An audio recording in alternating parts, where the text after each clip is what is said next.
muridnya Syekh Duluddin melihat beliau itu ada cahaya. Cahaya dari mana? Ya dari diri itu. Manusia tidak pernah semacam itu bisa. Dari mana ini? Zikir ini. Ya. Dan terus semacam itu. Nanti kalau semacam itu tidak ada halangan akan keluar. Itulah orang-orang nanti, orang-orang yang soleh-soleh itu tidak pakai Allahumma, tidak pakai, itu sudah terijabah doanya. Mengapa? Jadi adalah korbu. Bukan lisan ini yang doa terijabah, mujarab itu.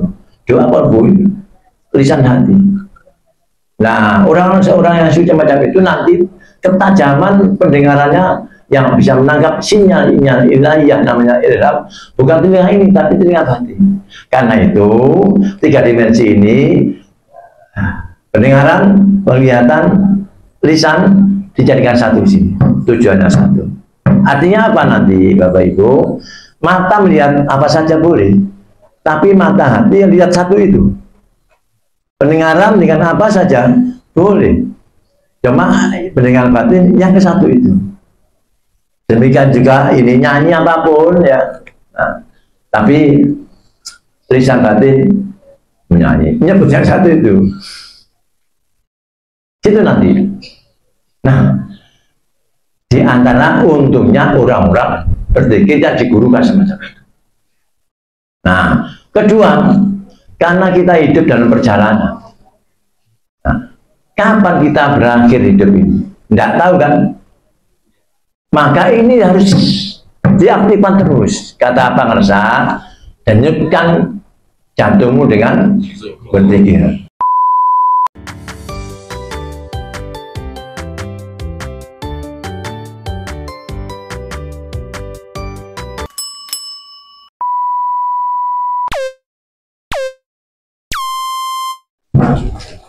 Bismillahirrahmanirrahim. Assalamualaikum warahmatullahi wabarakatuh. Ila hadratin nabiyil mustafa Muhammadin sallallahu alaihi wasallam wa ala alihi washabihi asyrati dzurriyyatihi wa ibadihi ajmain. Wa ila hadratil awliya ila min ahli silsilatin qadiriyyatin. Qala sayyidina Rasulullah sallallahu alaihi wasallam. Al-Fatihah. Bismillahirrahmanirrahim. Alhamdulillahirabbil alamin arrahmanirrahim maliki yaumiddin. Iyyaka na'budu wa iyyaka nasta'in. Ihdinas siratal mustaqim. Shiratal ladzina an'amta 'alaihim. Bismillah, alhamdulillah. Alladzi akramana bi dzikrillah.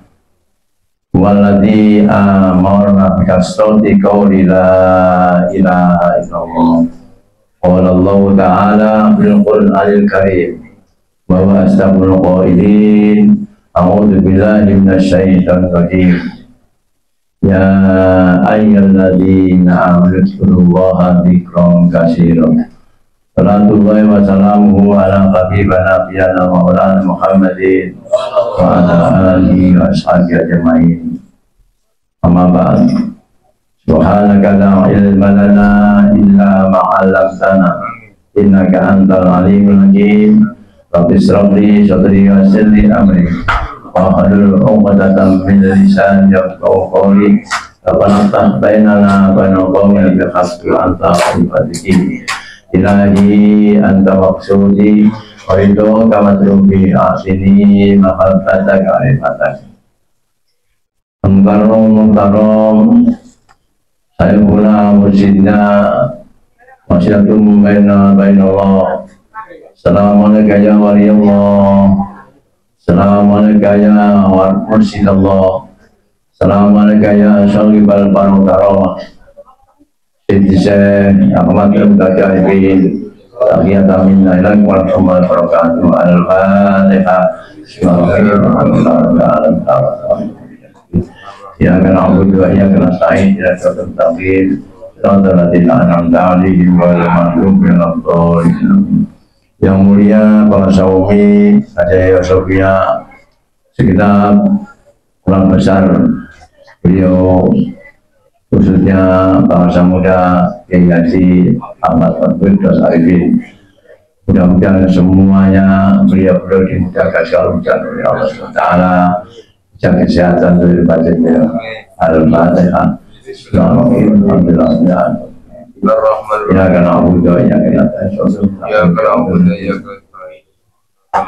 Ya Allah, kabulkan segala doa yang telah diucapkan mulai dari MC dalam tanbih dan juga doa dalam anak kita tadi semuanya kabulkan untuk kita semua ya Allah. Juga keluarga kita semua ya Allah. Ya kita semua ya Allah. Khususnya yang punya hajat pada hari ini yang berusaha Bapak Haji Senior Al-Fatihah. Alhamdulillah ya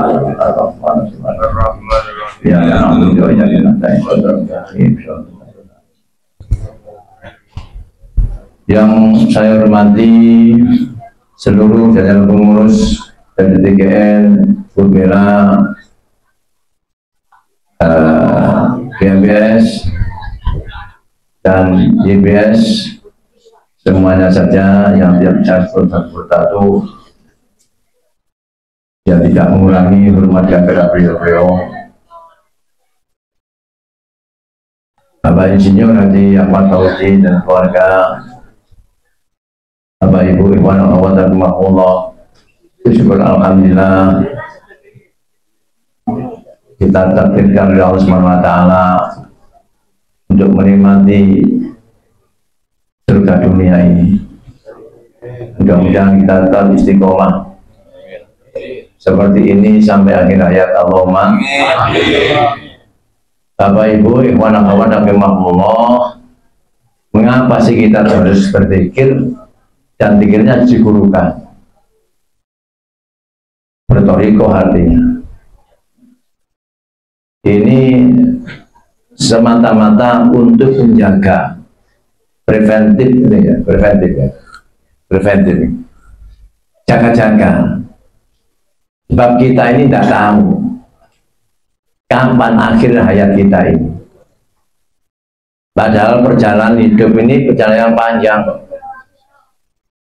Perjalanan hidup di dunia ini penentu. Berhasil di dunia, nanti selanjutnya apa berhasil? Kalau tidak, naudzubillah. Karena itu zikir ini harus digurukan sehingga nanti bisa masuk ke dalam putaran dalam diri manusia. Kalau manusia ingin hidup, harus ada perputaran. Manusia itu lahir batin. Yang lain putarannya adalah apa? Darah, uang, darah. Yang batin, ruh itu nanti kalau digurukan, maka nanti segalanya atau duanya ini akan sehat terus. Dari mana? Dengan zikir yang ditanamkan dalam kolbu, karena ruh ini berada di sel-sel tengah-tengah sel darah dan daging.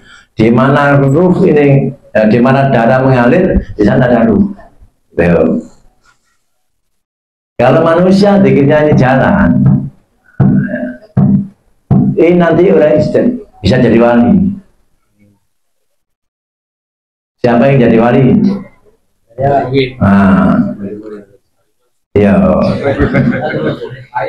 Saya pernah jadi wali, tapi nggak enak, wali murid.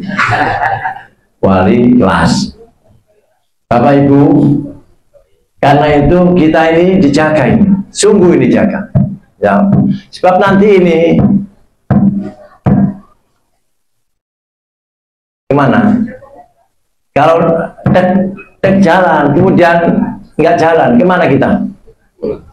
Nah, fa'aina tadhabun, kemana Anda pergi selain? Orang mengatakan inna lillahi, makanya sebelum waktu itu kita berinna-lillahikan diri kita sendiri. Inna lillahi itu kembali kepada Allah. Saya dengar tadi Wasadi dengar sama Wasadi nanti. Bergegaslah, bersungguh-sungguhlah, cepat-cepat untuk mendapat maghfirah Allah dan surga Allah. Surga yang jangan semacam itu hanya untuk yang ini, orang zikir ini. Yang lain tidak boleh. Tidak boleh, bukan begitulah. Artinya orang berzikir lebih mudah mendapat surga daripada yang tidak berzikir. Orang berzikir yang digurukan berbeda dengan orang yang zikir tidak digurukan. Nah, ini kita fokus pada zikir yang digurukan. Nah, mengapa digurukan? Tadi zikirnya bisa masuk ke dalam qalbu. Karena itu Bapak Ibu, kalau zikir saja, maka orang ini sudah bersama dengan Rabbul Alamin, Allah Rabbul Alamin. Itulah perintah Nabi, kun ma'allah, hiduplah kamu bersama Allah. Fa'ilam takun ma'allah, apabila engkau tidak bisa, belum mampu bersama Allah, hidup bersama Allah, kun ma'aman, karena ma'allah, hiduplah bersama orang yang sudah bersama dengan Allah. Terus hadis, fa innahu yusilka ilahi. Sungguhnya orang semacam itu mengantarkan kamu pada Allah SWT. Kita diantar. Padahal kita belum ngapain harus diantar. Kita kan harus langsung pada Allah SWT. Iya, kalau tidak punya dosa bisa semacam itu. Nah, kalau Nabi aja Mi'raj aja didampingi, kurang mulia apa Rasulullah? Nah, pendampingnya juga tidak lebih mulia dari yang Nabi. Nah, Nabi paling mulia. Kok didampingi? Itu artinya nanti suatu saat kita menemukan bumi semacam ini, jangan berubah niat. Saya dulu di daerah ini, mursidnya dulu apa? Penjual apa? Penjual sirup apa terumpah? Iya kan? Nah, karena itu orang semacam ini tidak hanya tidak lahir. Allah tidak hanya melihat zahir, tapi melihat apa yang ada dalam diri. Ini jalan apa tidak? Ini jalan apa tidak? Nah, saya sedikit untuk kembali lagi. Tadi dikatakan ini zikir bisa menjadi wali, gitu kan nanti. Nah, mohon maaf ya. Setiap manusia tidak akan lepas dari dosa, termasuk baginda Rasul katanya. Tapi baginda itu mendapatkan rahmat yang besar pada Allah SWT sehingga terpelihara. Nah, umpamanya enggak ya sama, itu keuntungan baginda Rasul. Nah, manusia ini kalau mata ini bermaksiat, maka ruh di mata itu terkontaminasi, terkotorilah. Terkotori dosa itu. Sama dengan telinga, ruh nanti juga terkotori oleh maksiat yang kita ucapkan. Lisan juga gitu. Nah, ruh ini nanti apabila kalbunya gak berzikir, tetap menjadi gelap, menjadi hitam. Bukankah Nabi menyampaikan, setiap manusia berbuat suatu kesalahan, kemaksiatan, maka ada titik hitam di dinding ruh itu. Nah, kalau mata bermaksiat, maka ruh di mata terkontaminasi hitam. Nah, ruh ini bukan masuk ke jantung, tapi masuk di dimensi rohani ke kolbu. Kolbu itu lapisan terluar dari rohani manusia.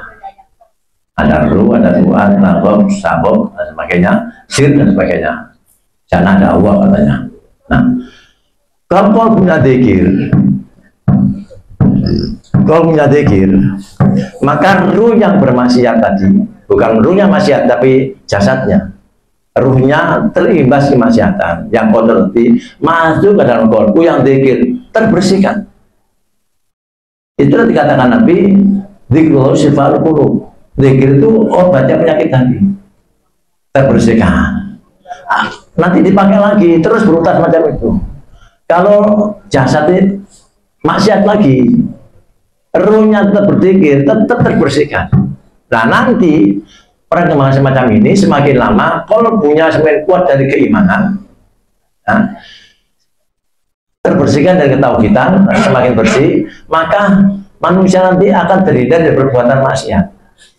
Nah, dalam hal itu nanti ruhnya tetap berzikir, meskipun tidak maksiat tetap disucikan, nggak maksiat disucikan terus, sehingga orang semacam ini nanti semakin bersih sampai terus bersih, terus dicuci terus macam, nggak kotor dicuci terus.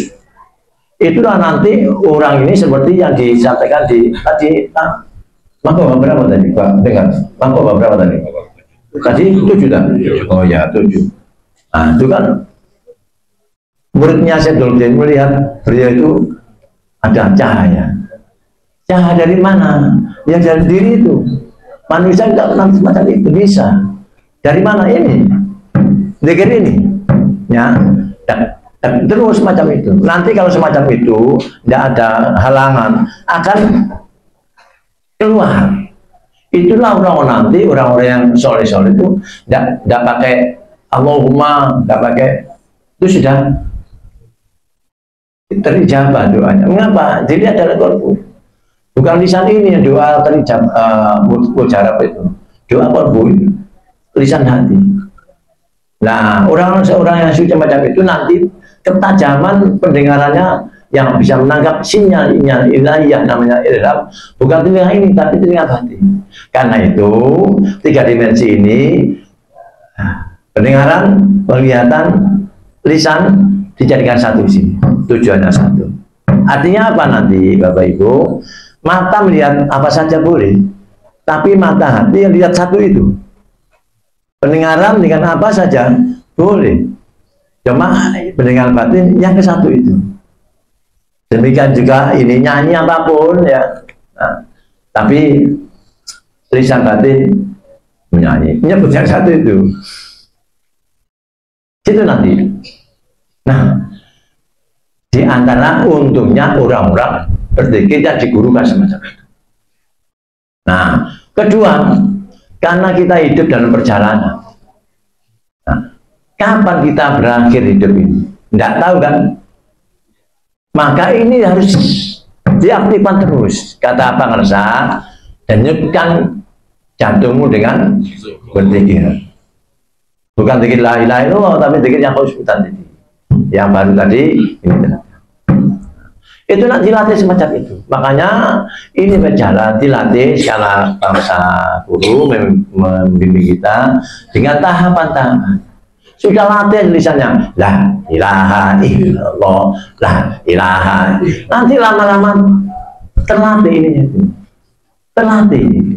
Nah, sehingga ini terbatas sayyiduna tetap jalan nih, karena sudah latih dengan jantung itu.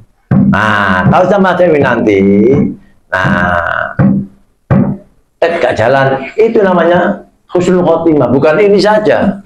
Ya kalau suatu saat kita la ilaha, jarang semacam itu. Ya, kan orang kita lihat orang mati terus ngono terus la ilaha mati, jarang sekali ya orang istimewa. Yang dimaksud itu adalah lisan qalbu. Makanya guru-guru kita melatih muridnya senantiasa denyutkan jantung itu ini. Nah, ini yang husnul khotimah. Bukankah Al-Quran mengingatkan al-yauma la yanfa'u malun wala banun. Suatu ketika semua manusia tidak akan mendapatkan bantuan dari anak-anaknya maupun dari harta benda itu. Illa man atallaha, kecuali orang yang dimatikan oleh Allah bikol bin salim, dengan kolbunya yang diingat hanya satu, ya ini ingat hanya satu. Nah, untuk semacam ini maka kita la ilaha illallah. Nah, bahkan guru-guru kita memandu itu memang harus kumpul minimal sepekan sekali semacam ini. Nah, kumpul semacam ini bukan karena tidak punya keistimewaan, punya keistimewaan. Makanya kita dilatih kumpul semacam ini supaya besok-besok masuk surga. Sebulan sekali kita kumpul masuk halangan majelis zikir, sebulan sekali, syukur-syukur lebih dari 1 kali sebulan. Santai berapa kali? 2 kali ya. Oh, 2 kali surga sih. Loh iya. Ini Inna fid dunya jannatun man lam yadkhulha lam yadkhul jannatal akhirah. Sesungguhnya di dunia itu ada surga. Ya. Barang siapa tidak masuk surga dunia, maka orang itu nanti tidak masuk surga akhirat. Maka takut kita. Saya ulangi ya. Barang siapa yang tidak masuk surga dunia, orang ini nanti tidak bisa masuk surga akhirat. Pada surga akhirat nanti wow, lebih ya, nikmat seluruh dunia dirasa oleh hewan, tumbuhan, semuanya jin dan manusia itu hanya 1%. Di sana 99%. Artinya apa ini artinya? Khataman atau manakib dipakai untuk sarana memenuhi keperluan hidup kita ini.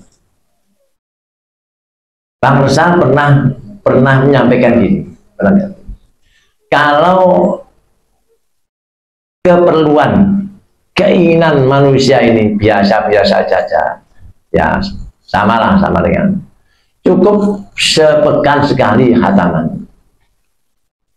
Kalau punya keinginan lebih tinggi, lebih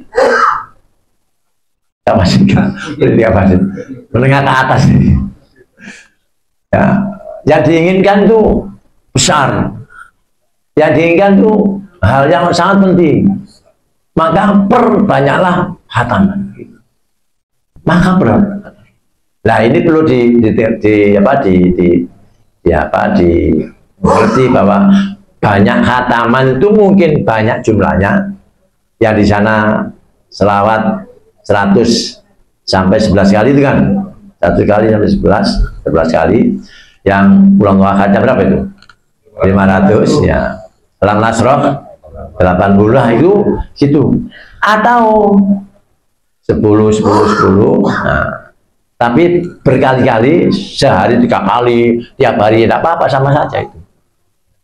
Coba dipahami ya, kalimat-kalimat di khataman itu, Masya Allah. Jangankan yang lain, Allahumma qadil hajat, syafil amrod, jangan gitu. Fatihah saja. Dan yang kita Fatihah itu siapa? Padahal Nabi dengan Al-Fatihah itu makuriatlah. Fatihah itu tergantung seperti apa niatnya orang baca Fatihah itu. Fatihah untuk ini, Al-Fatihah gitu. Maka apabila suatu hal, ada hal yang penting, ya di Fatihah aja. Ya Allah, anak saya, ya Allah, tolong anak saya, Al-Fatihah. Nah, apa inginnya semacam sama dengan zikir, la ilaha illallah. Yang diinginkan apa? Illallah. Nah, ini sambung. Ini la ilaha kan tidak ada yang menolong aku, illallah. La ilaha tidak menyembuhkan penyakitku, illallah. La ilaha tidak yang menjadikan suami itu pulang kembali. Kok tertawa ya, pengalaman ini. Illallah kecuali iya kan ada problem macam-macam. Ya, macam-macam. Ada anaknya rodok la ilaha tidak ada yang meluruskan aku, illallah. La ilaha tidak, illallah. Nah, itu namanya Abdul Dzikir la ilaha illallah. Semacam itu. Nah, jadi Bapak Ibu, zikir semacam ini dipandu oleh guru, kumpul-kumpul gini itu, ayo belajar bersama-sama. Kecuali kalau ada udzur ya. Kalau ada udzur nggak masalah. Banyak waktu penyakit gini, kok di rumah nganggur, tidak ada kerjaan, terus gak usah datang, berarti tidak mau masuk surga itu. Barang siapa dari kan? Mengapa kok demikian? Karena itulah Ibnu Taimiyah pernah ditanya, ya apa sih yang namanya surga dunia? Yaitu majelis-majelis zikir. Udah. Nah, ya beres zikir. Kok bisa begitu? Tilkal jannatu ya mahabbatullah azza wa jalla. Jadi surga dunia itu yang merasakan itu, yaitu yang cinta pada Allah SWT, mahabbah pada Allah SWT. Cinta pada Allah SWT itu ya di awal diri ini. Dari mana ini? Nah, cinta ini kalau dia cinta pada Allah itu kalau dipimpin oleh saya murid gampang. Mengapa gampang? Memang panduan semacam itu. Karena Al-Quran Allah menyampaikan, "Qul in kuntum tuhibbunallaha fattabi'uni." Rasul pernah mengatakan, katakan ya Muhammad, membatanya, apa yang katakan ya Allah? In kuntum tuhibbunallaha, kalau kalian semuanya menyatakan cinta pada Allah, nah, katakan fattabi'uni, ikuti aku Rasul, kan? Aku Rasul. Lalu karena semacam itu, kalau kita janjinya sahabat di fattabi'uni yuhibbukumullah wa yaghfir lakum dzunubakum. Allah akan mencintaimu dan engkau diampuni segala dosa. Kalau orang diampuni mesti masuk Masari itu tadi. Mesti, meskipun amalnya banyak tapi nggak diampuni, masih dihisab. Amal sedikit diampuni, langsung dighairi hisab. Semacam itu. Nah, sekarang penerus Rasulullah itu, penerus kenabian itu baginda saya Ahmad Abdul Arifin yang silsilah ke-37 ini. Nah, kalau Nabi semacam itu, nah, Syekh kita, murid-murid daerah mana ini? Muridnya Fauzi. Nah, kalau kamu menyatakan cinta pada Allah, ikuti aku, katanya bangsa. Ikuti, Masya Allah, tidak usah banyak-banyak, ikut tambih saja, selamat. Dan terakhir tuh, laksanakan sebaik-baiknya untuk mencapai kebahagiaan, menghindar kesalahan, baik dari batin yang senantiasa diliputi nafsu. Nah, hanya itu. TKN apa? Kita ilaha illallah. Itulah orang-orang semacam ini kata Nabi, kata Al-Quran, fatabi sabilaman. Nah, itu. Fatabi sabilaman ana bailaya. Jadi seperti pangan saya ini orang sudah kembali, hamba Allah sudah kembali pada Allah SWT. Kita disuruh ikuti surat Hud. Wattabi sabilaman ana bailaya. Ikuti orang-orang, jalan orang-orang sudah kembali pada. Nah, itulah dikatakan waliyan mursyidkan. Syukur kita enggak jauh-jauh. Nah, kalau sudah gitu, wasari tadi percepat-cepatlah. Yang belum bayatlah. Yang belum talqinnya. Kemudian sudah bersungguh-sungguhlah. Sebab nanti hasil dari zikir ini tergantung pada seberapa kita bersungguh-sungguh mengamalkan ini. Alladzina jahadu fina lanahdiyannahum subulana. Dari itu, suryala tidak ada senior, tidak junior. Meskipun senior kalau tidak banyak mengamalkan, kalah dengan junior yang istiqomah. Nah, karena itu diberi motivasi kita, al istiqomatu khairun min alfi karom. Tidak usah mencari yang macam-macam. Karomah itu cukup dari istiqomah, itu lebih dari karomah. Nah, gitu ya. Jadi sungguh-sungguh nanti watabi sabilaman anak ya. Karena kita hidup ini jalanan, Pak. Tidak tahu kapan kita itu. Kalau kita takdirkan umur 40 tahun satu hari, sedangkan rambut 40 tahun, jadi 1 hari. Kalau takdir Allah 65 tahun, nah, sekarang sudah 64, 11 bulan, berarti kurang sebulan. Cuma kita tidak tahu kapan dulu. Makanya Nabi mengatakan, lakinu mau takum bila ilaha. Jangan lalu aku belum mati bertalqin itu. Makanya kita tidak tahu, kita suruh Rasul lakinu, tuntutlah orang akan mati dengan la ilaha illallah. Nah, siapa mati? Ya kita akan mati semua, kita tidak tahu. Yang dimaksud itu. Atau kolbunya yang mati. Mengapa kolbunya mati? Karena banyak maksiat, sehingga kolbunya tidak bisa merasa. Betapapun nikmat diberikan oleh Allah sekian banyak, ya, tapi tidak bisa merasa. Mengapa? karena rusak rasanya. Nah, orang semacam ini nanti kalau semacam itu ibadah pun tidak terasa, maksiat juga terasa kecewa.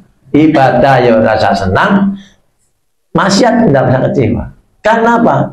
Ya namanya rasa, alat perasaannya rusak, tertutup dengan kemaksiatan dan dosa tadi. Sama dengan orang sakit apa nih di sariawan. Nah, minum apapun pahit.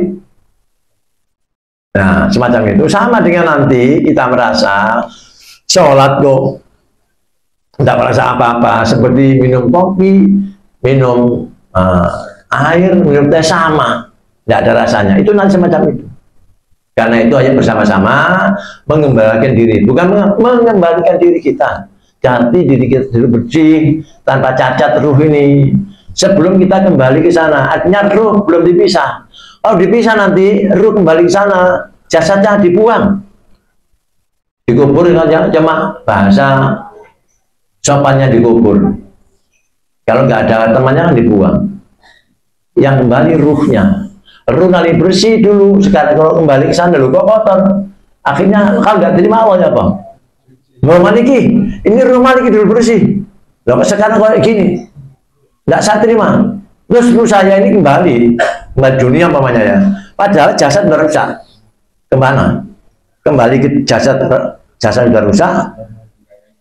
Nah, kendayangan naudzubillah. Mudah-mudahan kita kepada Allah SWT istiqomah pada ini dengan nanti untuk mengakhiri hidup ini dengan pertolongan Allah bihujil khatimah barakatul musyidah al-fatihah. Assalamualaikum warahmatullahi